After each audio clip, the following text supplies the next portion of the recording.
So then Krishna is saying, these are all very famous verses. Na sato vidyate bhavo, na bhavo vidyate satah, ubhayorapi drishtvantas, tvanayos tattvadarshibhi. So Krishna is saying, those who are seers of truth have concluded that of the non existent, the material body, there is no endurance, and of the eternal, the soul, there is no change. This they have concluded by studying the nature of both.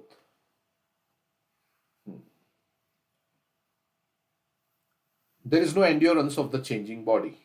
That the body is changing every moment by actions and reactions of the different cells is admitted by modern medical science, and thus growth and old age are taking place in the body.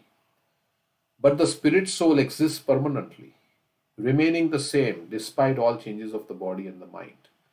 That is the difference between matter and spirit. By nature, the body is ever changing and the soul is eternal. This conclusion is established by all classes of seers of this truth, both impersonalists and personalists. In the Vishnu Puran, it is stated that Vishnu and his abodes all have self-illuminated spiritual existence. Jyotishmi Vishnur Bhuvanani Vishnu. The word existent and non-existent refer only to spirit and matter. That is the version of all seers of truth. This is the beginning of instruction by the Lord to the living entities who are bewildered by the influence of ignorance. Removal of ignorance involves the re-establishment of eternal relationship between the worshipper and the worshipable, and the consequent understanding of the difference between the part and parcel living entities and the Supreme Personality of Godhead. One can understand the nature of the Supreme by thorough study of oneself, the difference between oneself and the Supreme being understood as the relationship between the part and the whole. In the Vedanta Sutras, as well as in the Srimad Bhagavatam, the Supreme has been accepted as the origin of all emanations. Such emanations are experienced by superior and inferior natural sequences. The living entities belong to the superior nature, as it will be revealed in the 7th chapter. Although there is no difference between the energy and the energetic is accepted as the supreme, and energy or nature is accepted as subordinate. The living entities, therefore, are always subordinate to the Supreme Lord, as in the case of master and the servant, or the teacher and the taught. Such clear knowledge is impossible to understand under the spell of ignorance, and to drive away such ignorance, the Lord teaches the Bhagavad Gita for the enlightenment of all living entities for all time. So body is changing and will not endure. Krishna is saying. So those who have seen the truth, of course, this is very evident. I mean, our body stays for some time and then it will disappear. It will become either earth, or it will become stool, or it will become ashes. If it is buried, then it will become earth. If it is thrown to the vultures, they will eat up the body and then they'll pass it out as stool. Or you bury the body and it will become earth. Or you burn the body and it will become ashes. So this is the final destination of the body. The body is there today and gone tomorrow. But the soul is eternal. So that is what Krishna is saying. Soul is non-changing and eternal. And it is the truth. So we have to choose our life, whether to lead our life based on the temporary or the permanent. So, of course, we have to take care of the body. But more important than body is the soul. Or the body is only important as long as the soul is there. So, the soul is most important. The body is, anyway, even if you take care of the body, it's going to perish today or tomorrow. And I'm not advocating that we should not take care of the body. We should take care of the body because it's a tool to serve Krishna. Through our body, we serve Krishna. But the soul is like the bird in the cage. And the bird is more important or the cage is more important? The bird is more important. So Chanakya Pandit says, right, if we give up the eternal for the temporary, then we ultimately lose both. A person who gives up the eternal for the temporary ultimately loses both.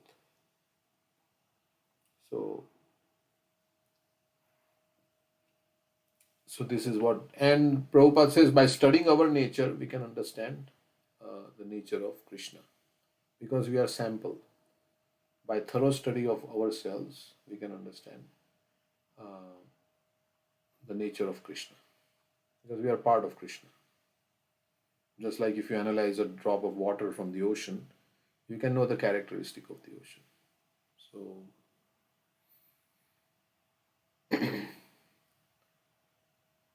So this is what this is saying. Any other comments anybody has on this verse?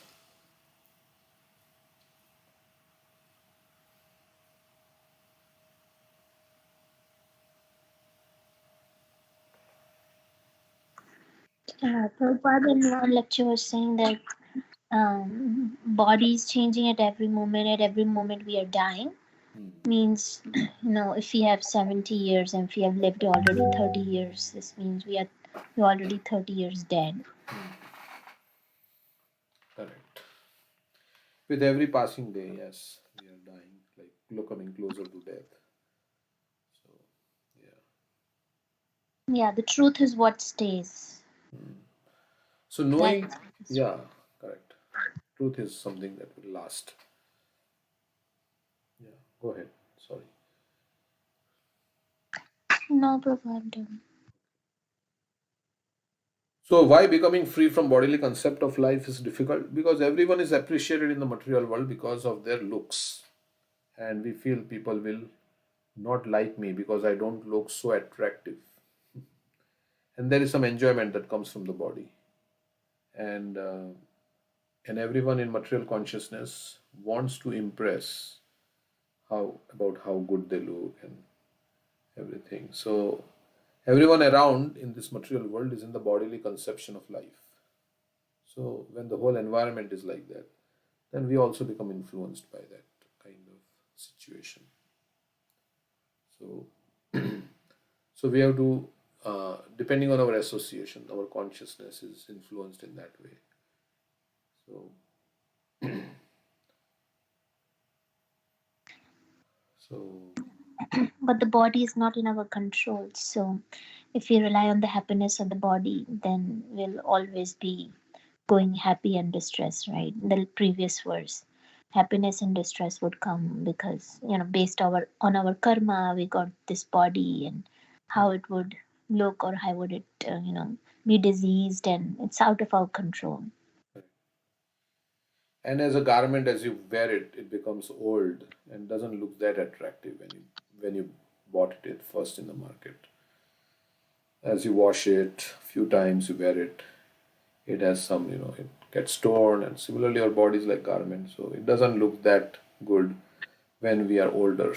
So, and if our happiness is coming from the body and how we look, then we may get depressed. I don't look so nice now as I used to before. So that's the situation. So he Yes. says, yeah, So the happiness should come from the soul, correct. not from any material thing like the body. Yeah. So Tattvadarshi, those who have seen the truth. Tattvadarshi means those who have seen the truth. We all can have, everybody can have their opinion, but Krishna is saying Tattvadarshi, those who are seers of the truth, not of the opinion of those who are in ignorance, but those who have seen the truth. Because every man has his own opinion about everything. Like that verse is there. Tarko pratishta shrutoyor vibhinna nashav rishir yasya matam na bhinnam. Dharmasya hi tattvam nihitam guhayam mahajanayena gata sapanta.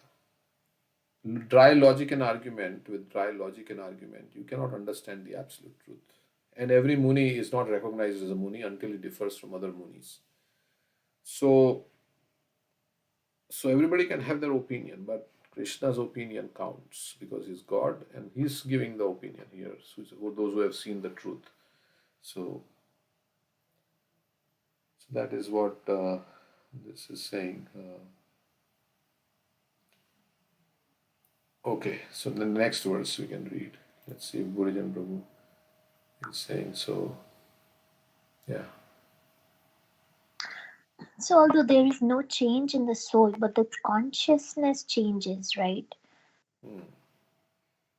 And how would you define? Because in animal I mean, the soul can have lower consciousness and higher consciousness. Like once it's connected to Krishna.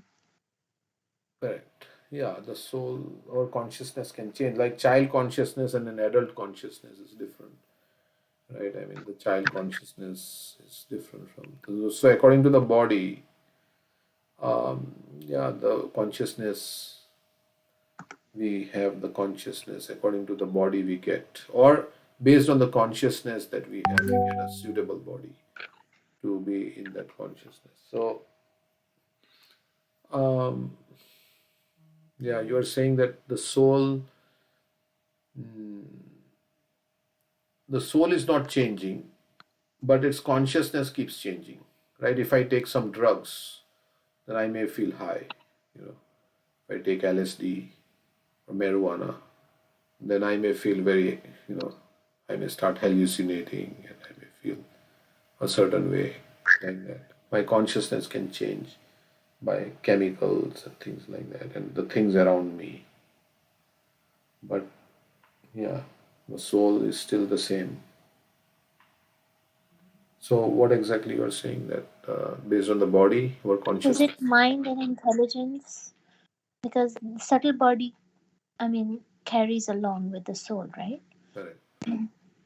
So when we say that the soul's consciousness is now elevated, now there are different levels, right? Annamoy, Jnanmoy, Pranmoy, Vigyanmoy, Anandamoy.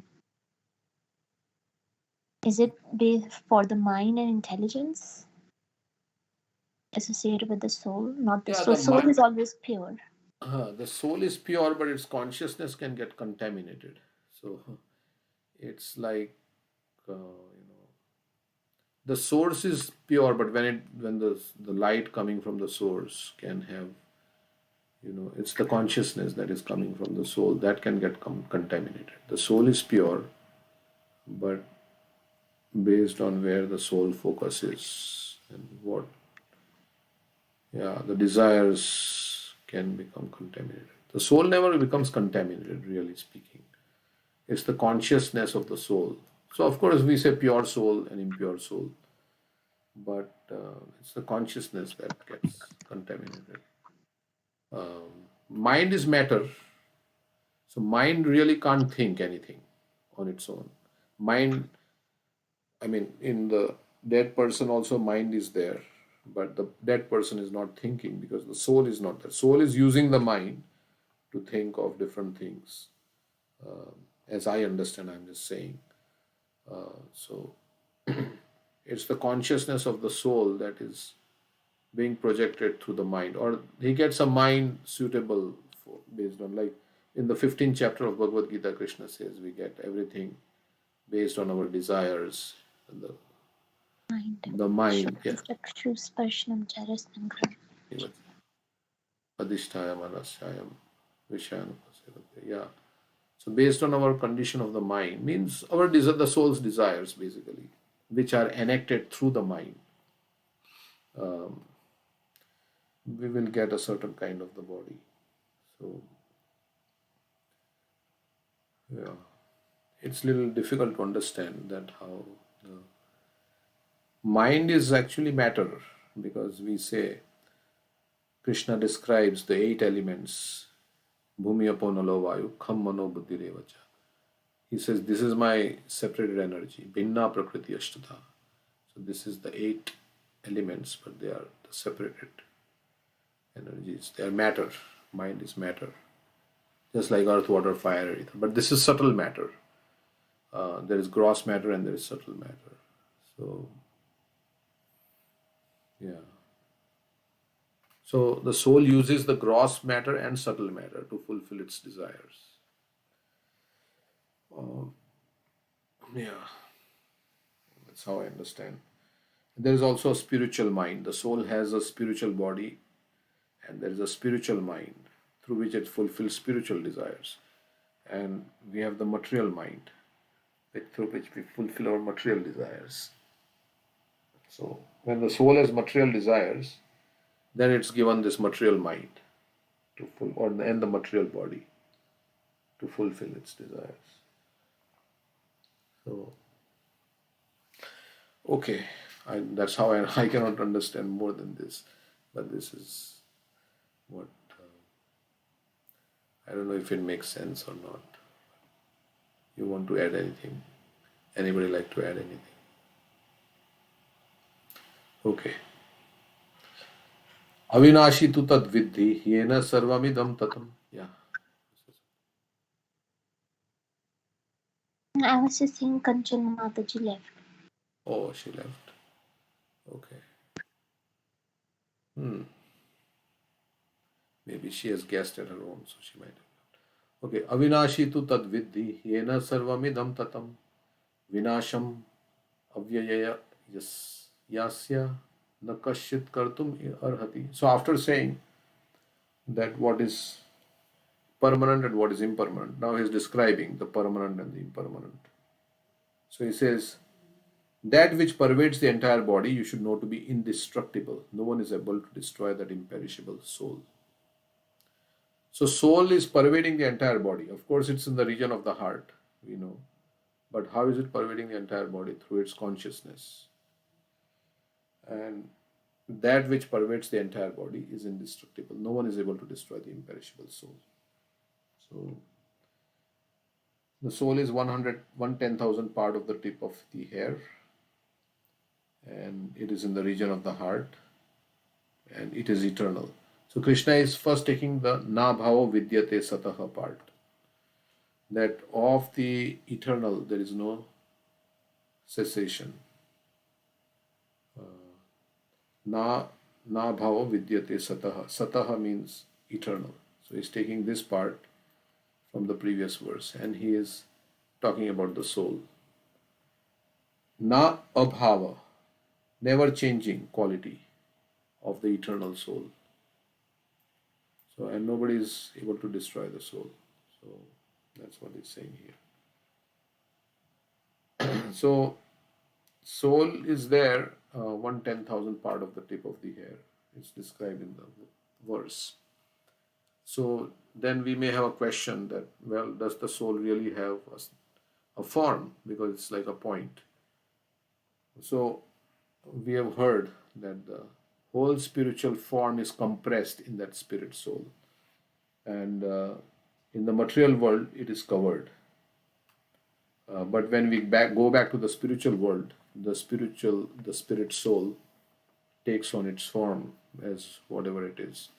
The Gopa, Gopi, whatever the form the spirit soul has, it takes that form again back in the spiritual world. This verse more clearly explains the real nature of the soul, which is spread all over the body. Anyone can understand what is spread all over the body. It is consciousness. Everyone is conscious of the pains and pleasures of the body in part or as a whole. This spreading of consciousness is limited within one's own body. The pains and pleasures of one body are unknown to another. So if you have a toothache, I cannot relate to that ache, because the soul am confined to this body. I can sympathize with you, but I cannot feel your pain. That's what Prabhupada is saying. Therefore, each and every body is the embodiment of an individual soul, and the symptom of the soul's presence is perceived as individual consciousness. Whereas Krishna, who is in everybody's heart, he can perceive the pains and pleasures of everyone because he is present in everybody's heart. This soul is described as 110,000 part of the upper portion of the hair point in size. The Shvetashvatara Upanishad confirms this.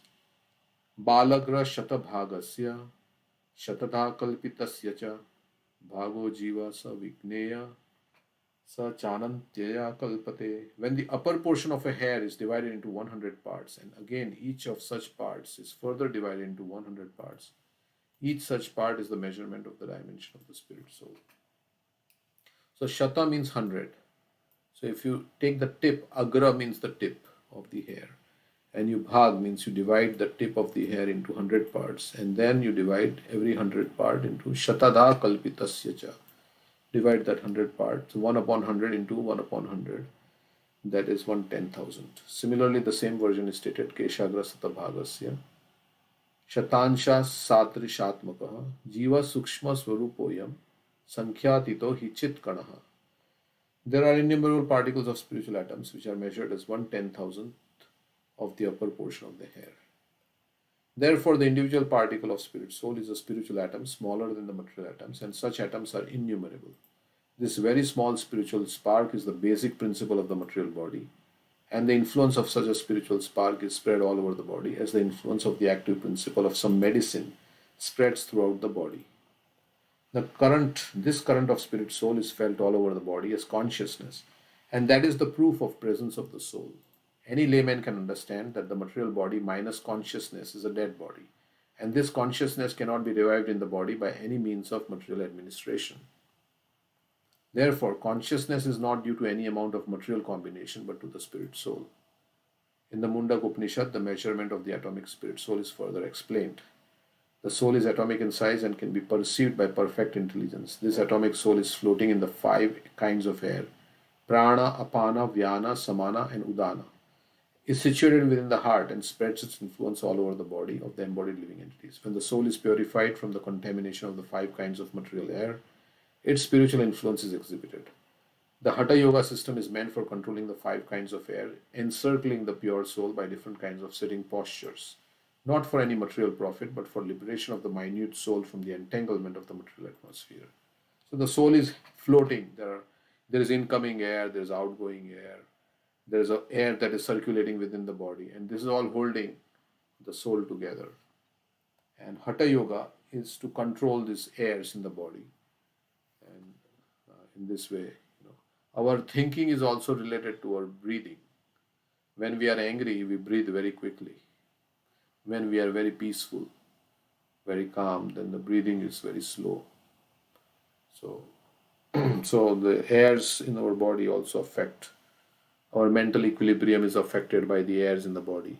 According to Ayurveda, they say if you have psychiatric issues, your problems, it is due to imbalance of the airs in the body.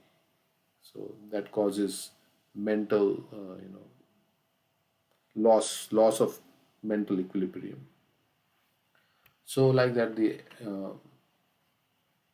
soul is there in the body. So the constitution of the atomic soul is admitted in all Vedic literatures, and it is also actually felt in the practical experience of any sane man. Only the insane man can think of this atomic soul as all-pervading Vishnu Tattva. So, Prabhu, is it floating? The soul will be floating. I mean, in the heart, or how is it? I couldn't understand this, Prabhu. Yeah, it is difficult. It's floating in the sense that the airs are holding this, the soul. And what happens when you die? With the outgoing breath, the soul also goes away. So right now, it is there in the body, and it is staying in the body. But when you pass away, then with the breath, the soul leaves, something like that. Sometimes they say leaves through the head or something. There are different ways it leaves, through the eyes but yeah, so So, and what all the karmas or the good activities or the bad deeds, whatever we have done, and the soul carries to the next birth, right? yes. Karmana deva netrena jantur deho upapata, in the whatever our desires also we carry to our next life. Our desires. One time Urmila Mataji was saying that at the end of life we have so many material desires, but the body is not capable of fulfilling those desires. So Krishna gives us a next body, a new body, to fulfill those same desires that we had in our past life. So whatever desires we have had in our past life, we get a body according suitable to fulfill that desires. Like yesterday, I think you were mentioning, if you want to eat meat, then you can get tiger's body. If you want to be in the water, then you can get a dolphin's body. If you want to be in the air, you can become an eagle, or so many different kinds. If you want to sleep a lot, you can get the body of a what body you can get if you want to sleep a lot without any botheration. So we are in Polar bear. Polar bear. So you can get the body. Yeah, you can hibernate. So like that, this is basic understanding of, yes, we are all.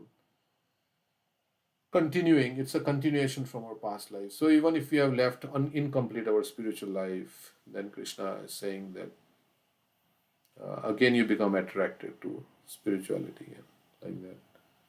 So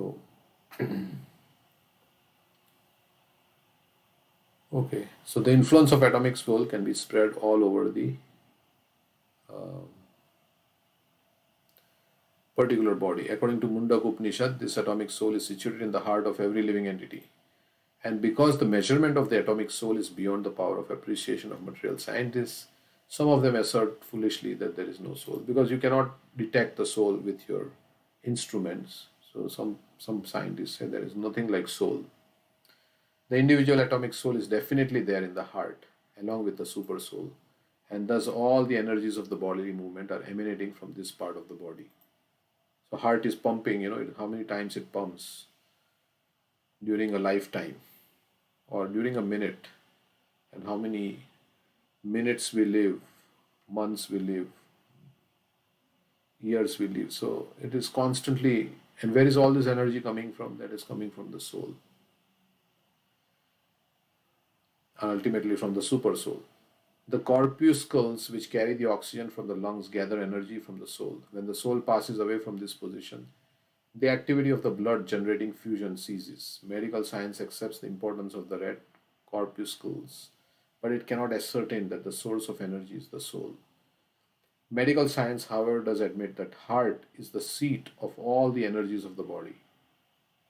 Such atomic particles of spirit whole are compared to the sunshine molecules. In the sunshine, there are innumerable radiant molecules. Similarly, the fragmental parts of the Supreme Lord are atomic sparks of the rays of the Supreme Lord, called by the name Prabha or superior energy.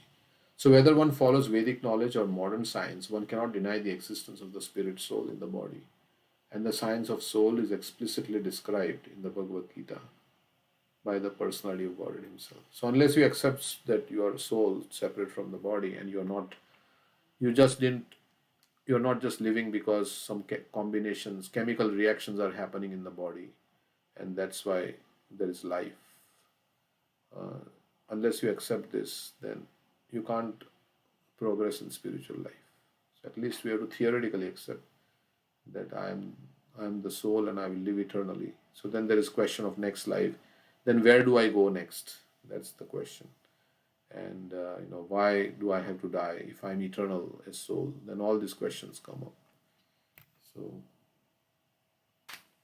okay, so that's 2.17. Any other comments anybody has on this? Okay, then we'll read 2.18. So now he takes the other part. Yeah. So soul is in the region of the heart. So this means that mind, which surrounding the soul, right? Mind, intelligence, and falsehood, that also resides in the heart area, right? Mind.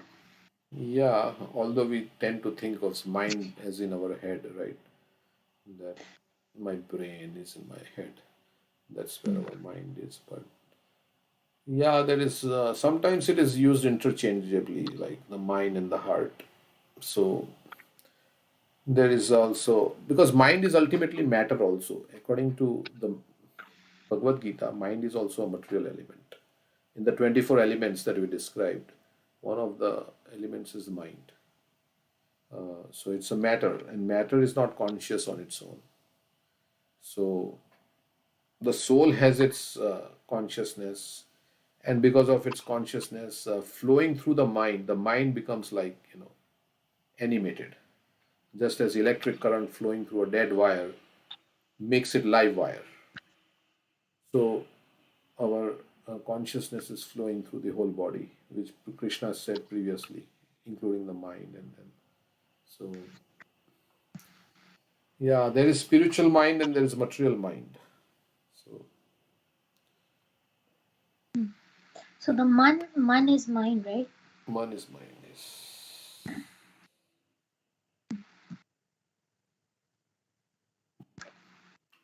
It's like mind is another person inside us, right? We sometimes say we should instruct the mind as if we are instructing some other person. Mana siksha, we say mana siksha, give instruction to the mind. It's like mind is a separate person living within us, and we are telling him, okay, you do this, you don't do this. Now you think of this, like that. So it assumes like a personality inside us. The mind is like another person. Um, uh, yeah. And we say my mind also. I don't say I mind. Say my mind. So I'm possessing my body.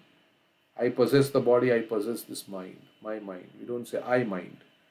So that inherently we know that we are different from this mind and the body.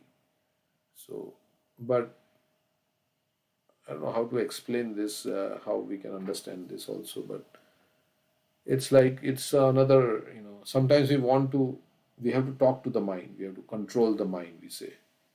So, but if mind is matter, then it's not really having, but it assumes a personality within us, and we have to instruct this mind, we have to subdue the mind, and as if we are instructing a person like that.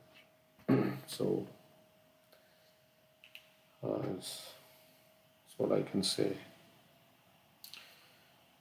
Okay. Prabhuji, Uh, I was thinking that as you said that consciousness is the soul has consciousness, right? yeah, the awareness, yeah, consciousness. Yeah.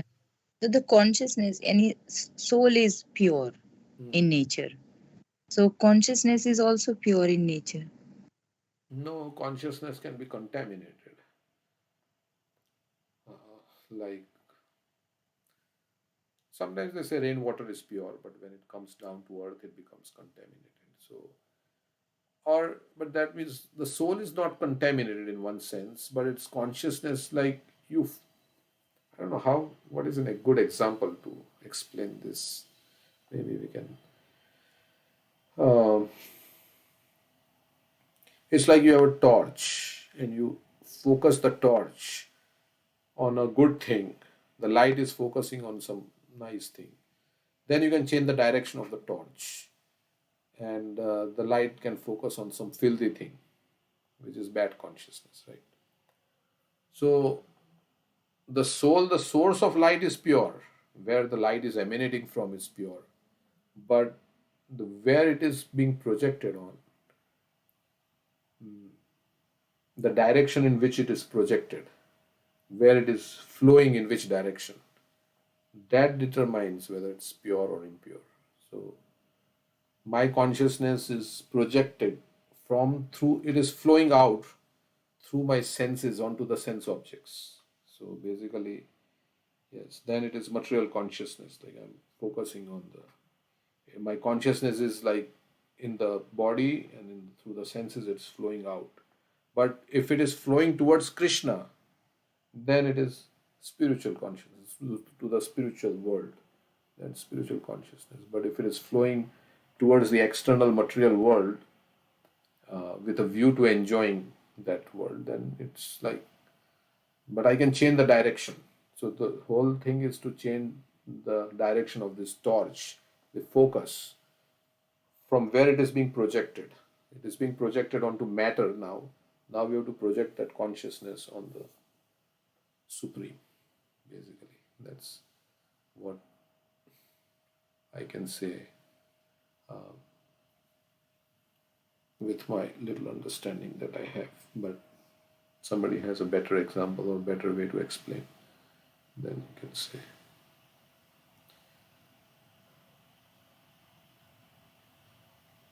So we say every moment is a choice, right? So every moment we can focus our consciousness in a certain way. Every moment is a choice, like between B and D, birth and death, there is choices. And every moment is a choice. So we can focus. One time we are, like Prabhupada gave the example that, when you walk on the beach, sometimes it is land. When the water recedes, the wave goes back towards the ocean, then it becomes land. Then the water comes back on the same, now it becomes like covered by water. Then it goes away. So every time we have our consciousness can go this way or that way. It can project towards material things, or it can project towards Krishna. So every moment is like that. So like where we focus our consciousness. So yeah. I'm remembering in the 24 elements, right? We have the 5 Gyanendriyas, 5 Karmendriyas, and there is mind, intelligence, false ego, and contaminated consciousness in the 24 elements. Contaminated consciousness is also part of that. Material element. But consciousness is there because it is, because there is the soul which is spiritual. Soul is spiritual, yeah, but it's consciousness. Contaminated consciousness means material consciousness. So it's like, I don't know, that's why probably it's included in the, it's focused on matter. Spirit, I don't know. Okay, it's difficult. There is a whole series of lectures on this Vedic Atma paradigm given by some. It becomes very technical and very, but it's good to know. Okay, so it's okay. We can read the next verse.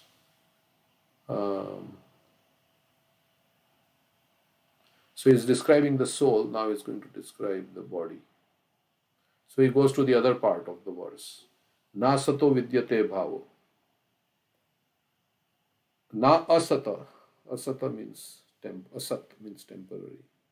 Na asata vidyate bhavo. So first is tells what is temporary, what is permanent. Then he focuses on the permanent. Now he's coming to the body part. Antavanta ime deha nitya shokta sharirina anasino aprameyasya tasmad yudyasva bharata. The material body of the indestructible, immeasurable, and eternal living entity is sure to come to an end. Therefore, fight, O descendant of Bharat. The soul cannot be killed and body cannot be saved. That is kind of the thrust of Krishna's argument, that the body is going to surely come to an end. Bhishma and Drona, their bodies cannot stay. Nobody's body is going to stay. But you cannot kill them because the soul cannot be killed. Of course, that's not an argument to kill anybody, but he's harping on this point. Krishna is saying that the difference. So, soul cannot be killed, body cannot be saved, is sure to come to an end. The material body is perishable by nature. It may perish immediately or it may do so after 100 years. It is a question of time only. There is no chance of maintaining it indefinitely. But the spirit soul is so minute that it cannot even be seen by an enemy, to say nothing of being killed. Like Socrates, when he was being given poison, he said, yeah, you can, first you find me, then you can kill me. So, and he had the idea that he's the soul, so you cannot be killed. As mentioned in the previous verse, it is so small that no one can have any idea of how to measure its dimension. So from both viewpoints, there is no cause of lamentation, because the living entity as he is cannot be killed, nor can the material body be saved for any length of time or permanently protected. The minute particle of the whole spirit acquires this material body according to his work, and therefore observance of religious principles should be utilized. In the Vedanta Sutras, the living entity is qualified as light because he is part and parcel of the supreme light. As sunlight maintains the entire universe, so the light of the soul maintains this material body. As soon as the spirit soul is out of this material body, the body begins to decompose. Therefore, it is the spirit soul which maintains this body. The body itself is unimportant.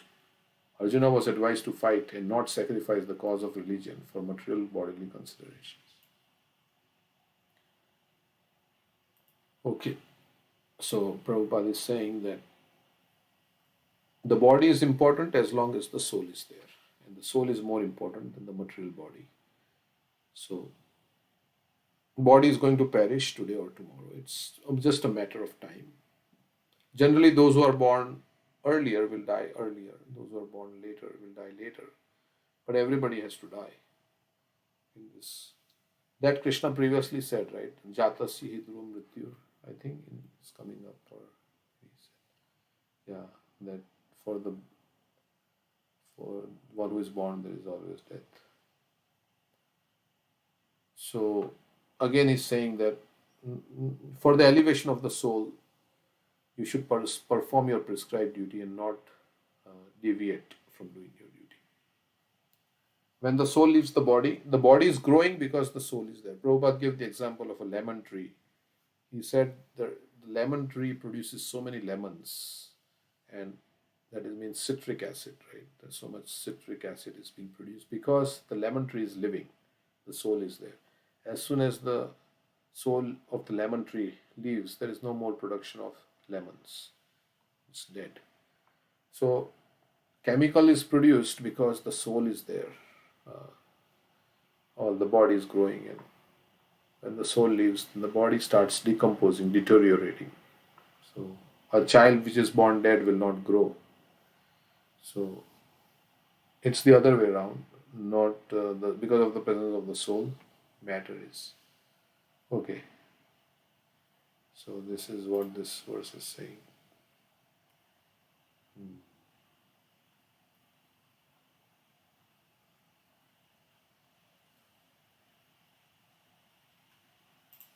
So next verse. And if we like someone, we love the soul, right, within them, because as soon as the soul leaves and the dead body is there, everybody wants to get rid of it as soon as possible. So That's a very good point. Yeah. so that's why we should not look at the body, but the person is more important. And when we want to help someone, it's the soul that we are trying to help, as Bhaktivedanta Saraswati Thakur says, right? Person who's drowning. Just not save the shirt, their dress, save the person. Correct. Yes. And the feeding of the bird in the cage. The bird is more important than the cage. But we also say that the human form of body is arthadam, right? It's valuable because it's so rare to get this human body. Yeah. Correct. It's like a tool that you use to achieve perfection, love of God. So it's important. Yeah. Yes. And we have to take care of the body. But no matter how much you take care of the body, it will eventually perish. So that's there. But we have to use it while we have it to serve Krishna, to elevate our consciousness. That's it. So yeah. So that's a nice point you made. That even there is some very nobody wants to keep a dead body. As soon as the soul is gone, then even if the body may be looking very beautiful, but that's it. Once the soul leaves. So. And also starts to decay, right? Correct. So body grows when there is soul and it starts to decay when the soul leaves. So that's why they say that killing the child in the womb, right? It's like doing, it's killing because the womb is growing, right? Because the soul is already entered. Not that the soul enters when the child takes birth. We, of course, know that at the time of conception is only when the soul enters. Correct.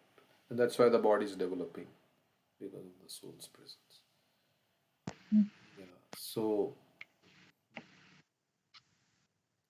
yeah, that soul is so powerful that it can move a big body like an elephant. Elephant, when it dies, to remove the dead body of an elephant is such a big task, right? I mean, you have to bring probably but what is the difference between the dead elephant and the living elephant? It's the presence of the soul.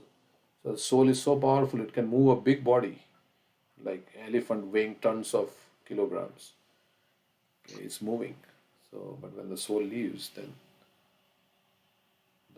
it's not like it becomes difficult. So, and that Prabhuji, same. yeah. Prabhuji, we have Jivatma and Paramatma, right? Correct. And Paramatma leaves means that Jivatma also is gone. Yeah, both live together. Okay. Yeah, Jivatma leaves then. Paramatma lives along with the Jivatma because Paramatma always wants to be with Jivatma. Like father always wants to be with his child. So Krishna is always wanting to be with us. So he just departs along with the Jivatma and then goes wherever the Jivatma goes, he goes along with the Jivatma in the material world. So yeah, so that's Like we have that story of the man who had 4 wives. He wasn't taking, but that sometimes it says that it's the soul or the super soul, the fourth wife or the first wife that he didn't take care of. But that's the one that goes along. The other wives, like the relatives and the wealth, property, all go to someone else or leave him. Can go up till the grave. correct. But the first wife goes along with us super soon. So that's where how we need to build our relationship with that which is eternal. Correct. So what the Prabhupada often quotes this Christian saying, what profiteth a man if he suffers, if he gains the whole world, but he suffers from the loss of his eternal soul? So, what profiteth a man? Like that, there's some place he says like that. So, that's there in every spiritual path. So, but unfortunately, in Kali Yuga, we are a little bit, distracted by so many things that we don't care about the soul's journey, the real I, what is the destination. We only take care of our immediate needs, or we are so, and the situation is also like that, that we have to struggle to meet our immediate needs. So there's so much focus going on that. Whole thing is like a big struggle. That we become so absorbed in this struggle that we forget the destination of the soul, where it's supposed to be. And of course, because we don't have knowledge, so we are also supposed to go out and distribute the books. We are supposed to give the books to others, speak this knowledge to them. And we have to also be established in this knowledge ourselves more and more. So,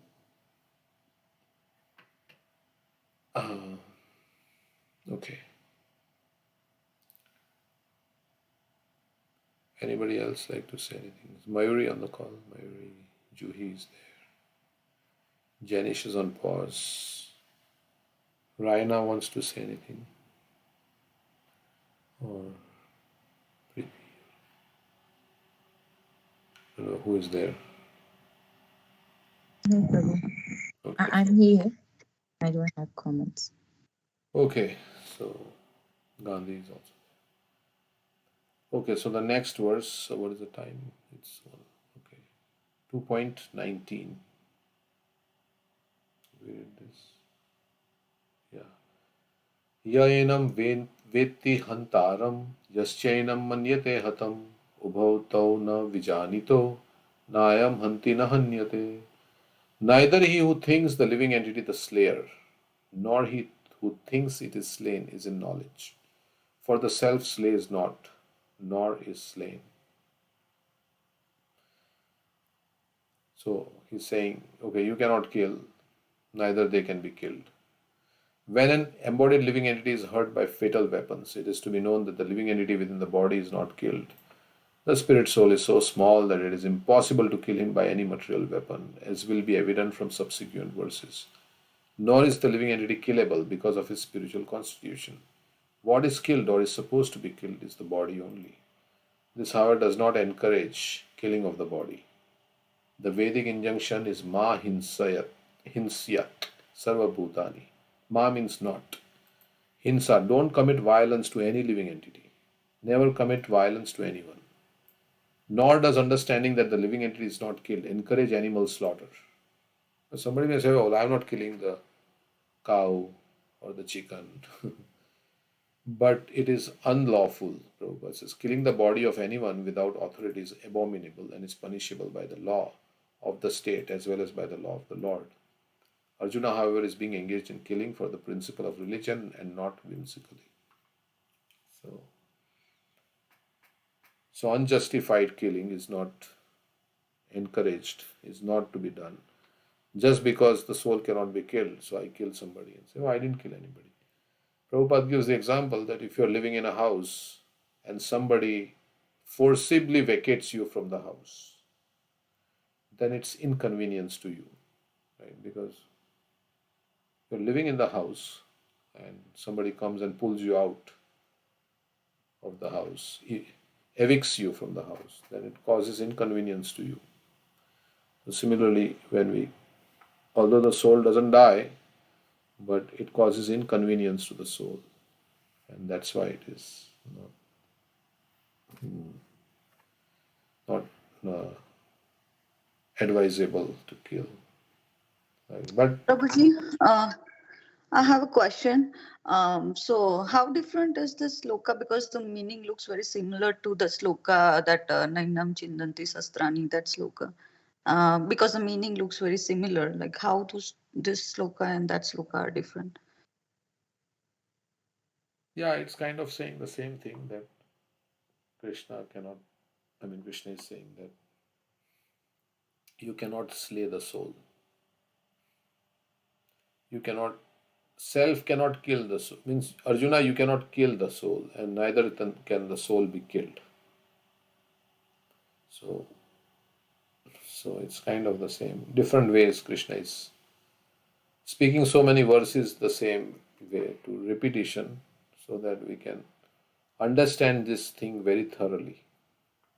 Prabhupada says somewhere in the first, repetition is necessary to understand the subject matter thoroughly. Krishna is, again at the conclusion of Bhagavad Gita also, he will repeat, the same verse, Manmana bhava mad bhakto madhyajima. So, okay, so we know this. 2.20.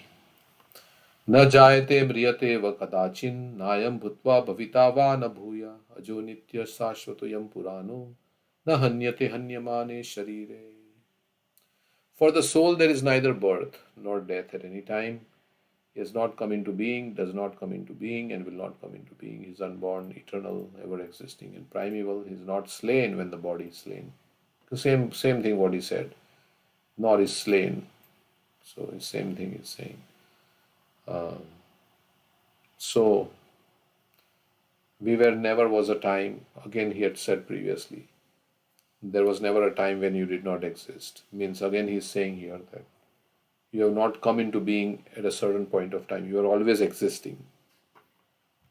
So, and you will always continue to exist. So that kind of thing here. Qualitatively, the small atomic fragmental part of the Supreme Spirit is one with the Supreme. He undergoes no changes like the body. Sometimes the soul is called steady or kutastha. The body is subject to 6 kinds of transformation. It takes its birth from the womb of mother's body, remains for some time, grows, produces some effects or byproducts like children, gradually dwindles, and at last vanishes into oblivion. Oblivion means it's gone. It's gone forever. Oblivion. Unknown where it goes. The body, because the form is gone forever. The soul, however, does not go through such changes. The soul is not born, but he takes on a material body. The body takes its birth. The soul does not take birth there, and the soul does not die. Anything which has birth also has death. And because the soul has no birth, he therefore has no past, present, or future. He is eternal, ever existing, and primeval. The soul has no birth, he has no past, present, or future, Prabhupada is saying. Of course, we are under the influence of time, so we think, in my past life I was this. He is eternal, ever existing, and primeval. That there is no trace in history of his coming into being. Under the impression of the body, we seek the history of birth, etc. of the soul. The soul does not at any time become old as the body does. The so-called old man therefore feels himself to be in the same spirit as in his childhood or youth. The changes of the body do not affect the soul. The soul does not deteriorate like a tree nor anything material. So old man also has the same desires like to enjoy like a youth, although his body doesn't support. The soul has no byproduct either. The byproducts of the body, namely children, are also different individual souls, and owing to the body, they appear as children of a particular man. The body develops because of the soul's presence, but the soul has neither offshoots nor change. Therefore, the soul is free from the six changes of the body. In the Katha Upanishad, we also find a similar passage which reads, "Na jayate mriyate va vipaschin, nayam kutaschinna bhuva kaschit, ajo nitya sashvatayam purano, na hanyate hanyamane sharire." The meaning and purport of this verse is the same as in the Bhagavad Gita, but here in this verse there is one special word, vipaschit, which means learned or with knowledge. The soul is full of knowledge, or always with consciousness. Therefore, consciousness is the symptom of the soul.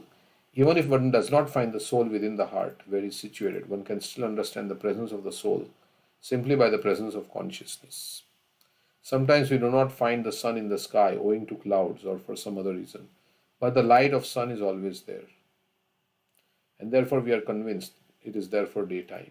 As soon as there is a little light in the sky early in the morning, we can understand that the sun is in the sky. Similarly, since there is some consciousness in all bodies, whether man or animal, we can understand the presence of the soul. This consciousness of the soul is, however, different from the consciousness of the Supreme, because the Supreme Consciousness is all knowledge, past, present, and future. The consciousness of the individual soul is prone to be forgetful. When he is forgetful of his real nature, he obtains education and enlightenment from superior lessons of Krishna. But Krishna is not like the forgetful soul. If so, Krishna's teaching of Bhagavad Gita would be useless. There are two kinds of souls, namely the minute particle soul, Anu Atma, and super soul, Vibhu Atma. This is also confirmed in Katha Upanishad in this way. Anoraniyan Mahato Mahiyan Atmasya Jantur Nihita Guhayam Tam Akratu Pashyati Vitashoko Dhatu Prasadan Mahimanam Atmana. Both the super soul, Paramatma, and the atomic soul are situated on the same tree of the body, within the same heart of the living being, and only one who has become free from all material desires as well as lamentations can, by the grace of the Supreme, understand the glories of the soul. Krishna is the fountainhead of the super soul also, as it will be disclosed in the following chapters, and Arjuna is the atomic soul, forgetful of his real nature, and therefore he requires to be enlightened by Krishna or by his bona fide representative, the spiritual master. So, anyway, this is saying we are eternal and we never take birth. There is no birthday. The real I has no birthday. So Prabhuji, here it says that Arjuna was put into that state where he forgot about his real nature. So normally the species are forgetful of the real nature by Yogmaya, and one more is there, right? Mahamaya or is that? Yeah, you want to say? What is the difference, Prabhu? Can you just explain quickly between those two Maya, through which we become forgetful of real nature? Yeah, any comments? In both Yogamaya and Mahamaya, we forget that Krishna is a supreme Lord. But Yogamaya brings us closer to Krishna. Mahamaya takes us away from Krishna. Yogamaya is what is happening in the spiritual world in Golok Vrindavan, where the friends of Krishna, the gopis and mothers of Krishna, they don't think that Krishna is supreme Lord, so they can have a rasa with Krishna.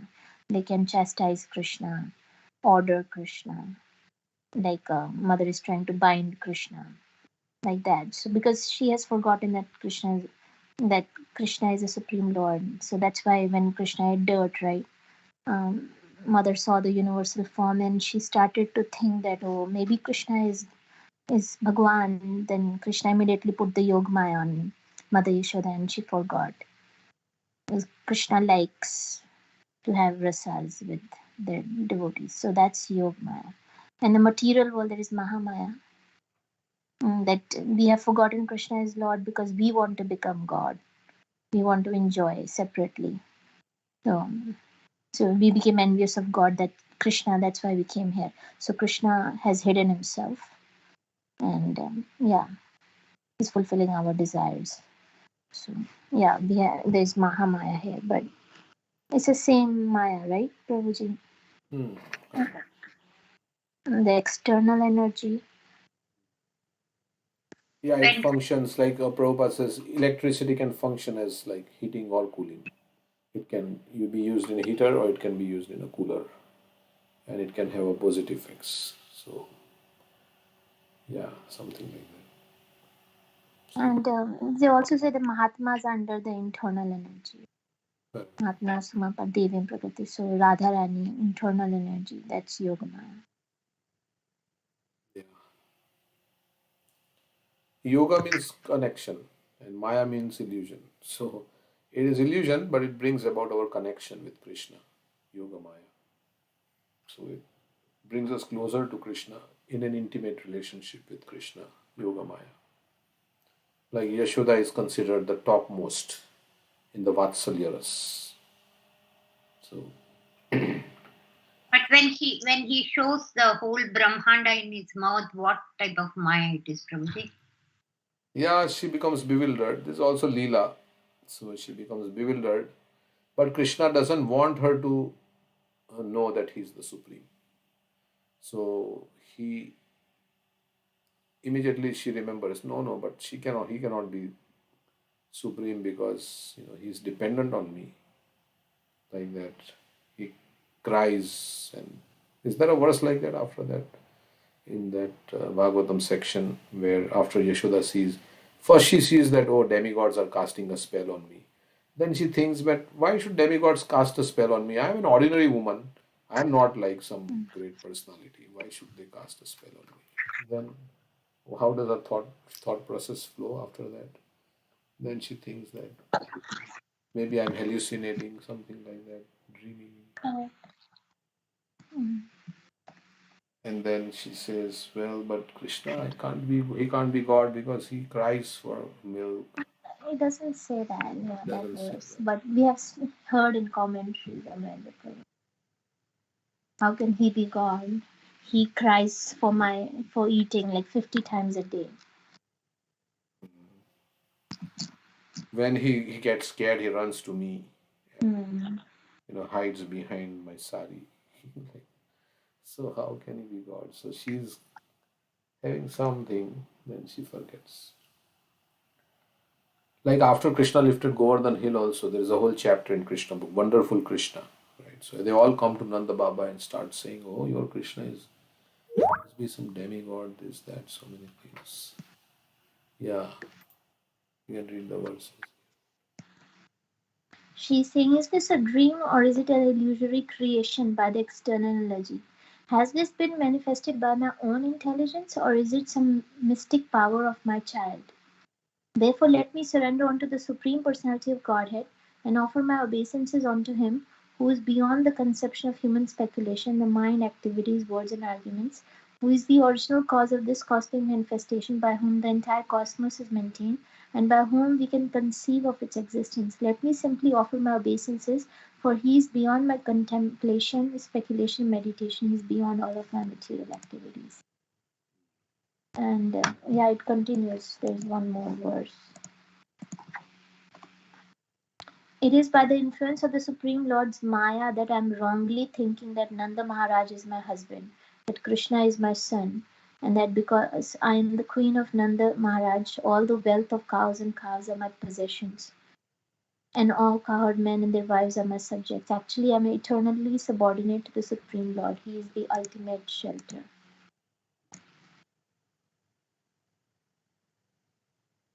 So then the next verse it says, Mother Yashoda, by the grace of the Lord, could understand the real truth. But then again, the Supreme Master, by the influence of the internal potency, Yogamaya, inspired her to become absorbed in intense maternal affection for her son. So I don't know whether she thought that Krishna is the Supreme Lord or she was just surrendering to the Supreme Lord. We have heard that she thought that she was starting to pay obeisances to Krishna, right? And Krishna was afraid that who will beat me, who will chastise me now. Yeah, or she was thinking Narayan. Sometimes she prays to Narayan, right, to protect her child. Uh, that also is mentioned, right? Sometimes when Putana and they pray to the Lord to protect. So although Krishna is the source of Narayan, she also thinks that God is Narayan and this is my child. This is not God. So that also is there, and the other part you are saying is also maybe, yeah, she offers obeisances to Krishna. Yeah, because it says that by the grace of the Lord, she could understand the real truth.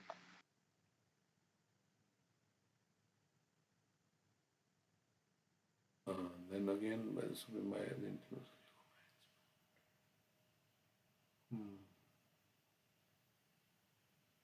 so I'm not sure what exactly that means. By the grace of the Lord, which Lord is that? Because previously she's saying also that let me surrender unto the Supreme Personality of God and offer my obeisances to Him. Does she think that the Supreme Personality of God is my child? He's beyond all of my material activities.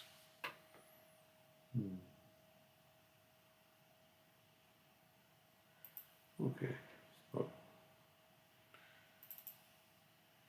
okay, so Yeah, because she understood the truth that she's spirit soul, that she's not the queen of Nanda Maharaj, not the mother of Krishna, right?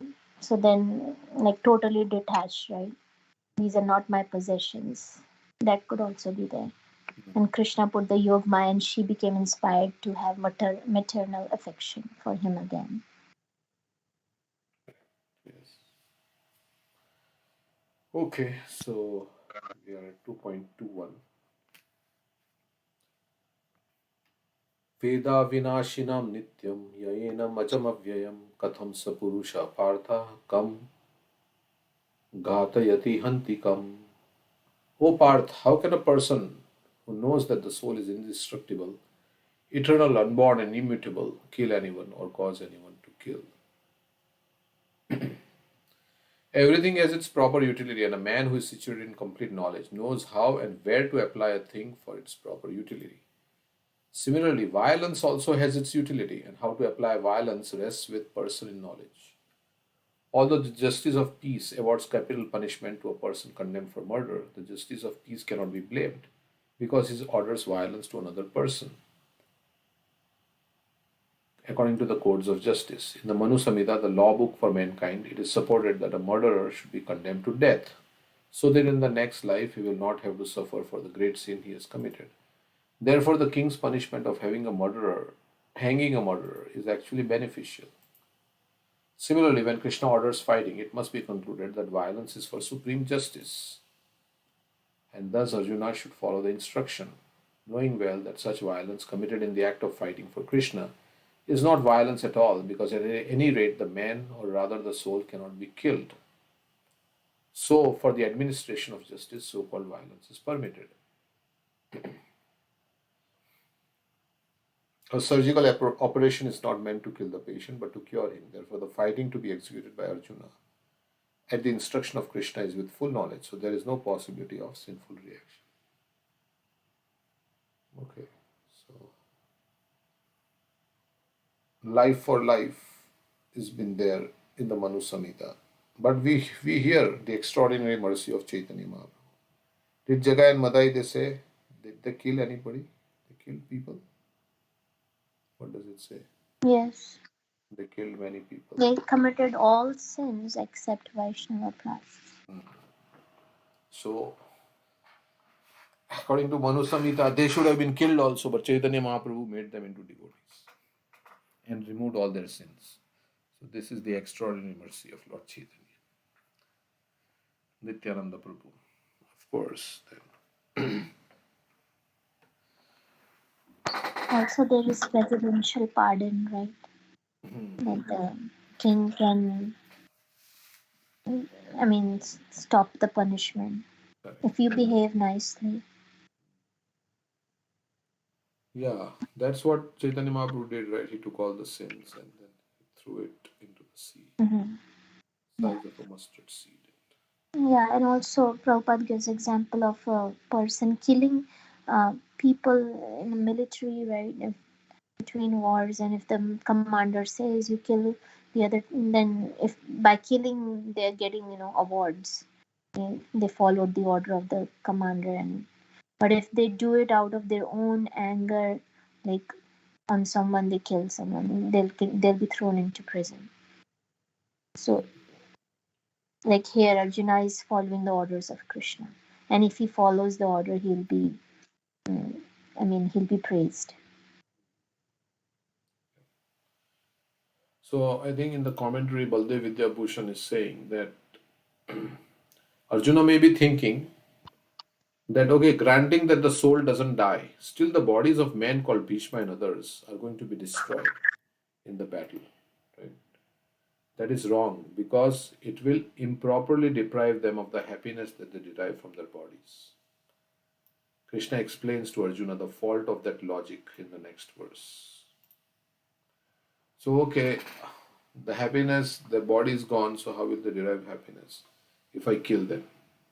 So, Baldev Vidyabhushan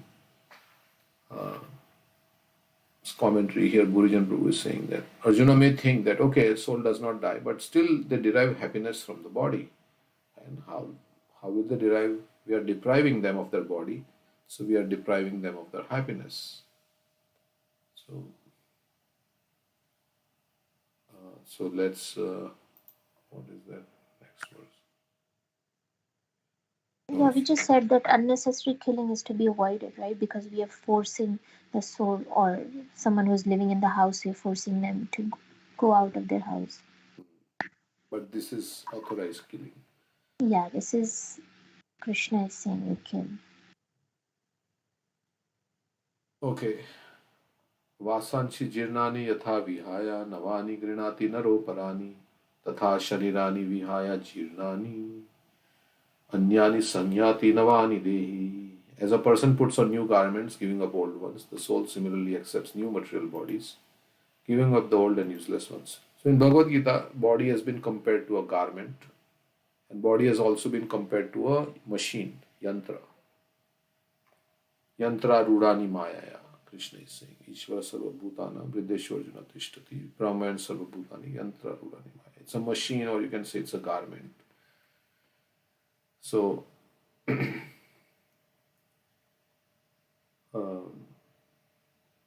change of body by atomic individual soul is an accepted fact. Even the modern scientists who do not believe in the existence of the soul, but at the same time cannot explain the source of energy from the heart, have to accept continuous changes of body which appear from childhood to boyhood, from boyhood to youth, and again from youth to old age.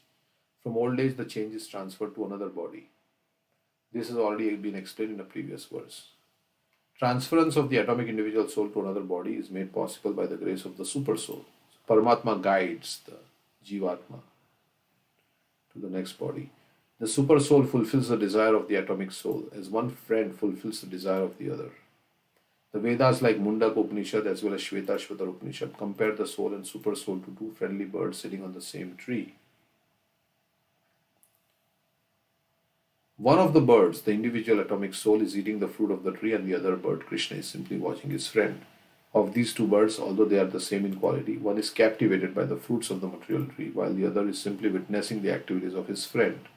Krishna is the witnessing bird and Arjuna is the eating bird. Although they are friends, one is still the master and other is the servant. Forgetfulness of this relationship by the atomic soul is the cause of one's changing his position from one tree to another, or from one body to another. The Jiva soul is struggling very hard on the tree of the material body, but as soon as he agrees to accept the other bird as the supreme spiritual master, as Arjuna agreed to do by voluntary surrender unto Krishna for instruction, the subordinate bird immediately becomes free from all lamentations. Both the Mundak Upanishad and Shvetashvatar Upanishad confirm this. Samana vrikshe purusho nimagno anishaya shochati muhyamanaha jushtam yada pashyati anyamisham asya mahimanam iti vitashokaha.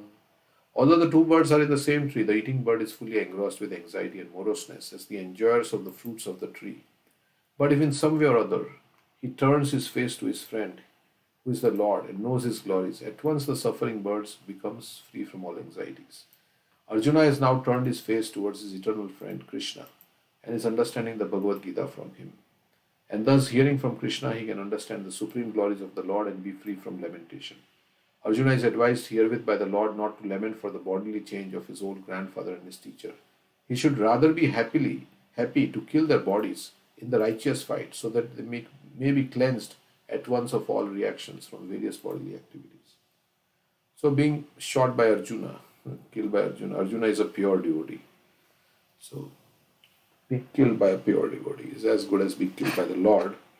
One who lays down his life on the sacrificial altar or in the proper battlefield is at once cleansed of bodily reactions and promoted to a higher status of life. So there was no cause for Arjuna's lamentation. Of course, they were fighting on the wrong side. They were fighting on the irreligious side. So I'm not sure if they die in the battlefield, will they get liberation or not, because they're on the wrong side. But ultimately, everybody attains Swarupa Mukti, Sarupya Mukti, because of Krishna on the battlefield. So they died in the presence of Krishna. So this is... Okay. Changing bodies is inevitable. Again, Arjuna's refusal to fight will not protect Bhishma, Drona or anyone else on the battlefield from having to change bodies. Thus, Arjuna's reasoning is once more defeated by Krishna. Okay, we can stop here from 2.23. It's almost 1.5 hours. So, any comments? Should we read more? What do you think?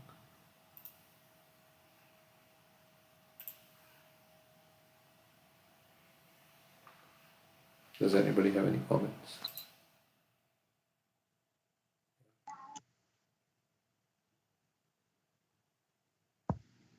No, Prabhu. I by mistake. Yeah, it's all basic philosophy, Krishna consciousness 101. Okay, so thank you very much for joining. Thank you, Prabhuji. Thank you, Hare Prabhuji. Hare Yeah, Krishna. Hare Krishna.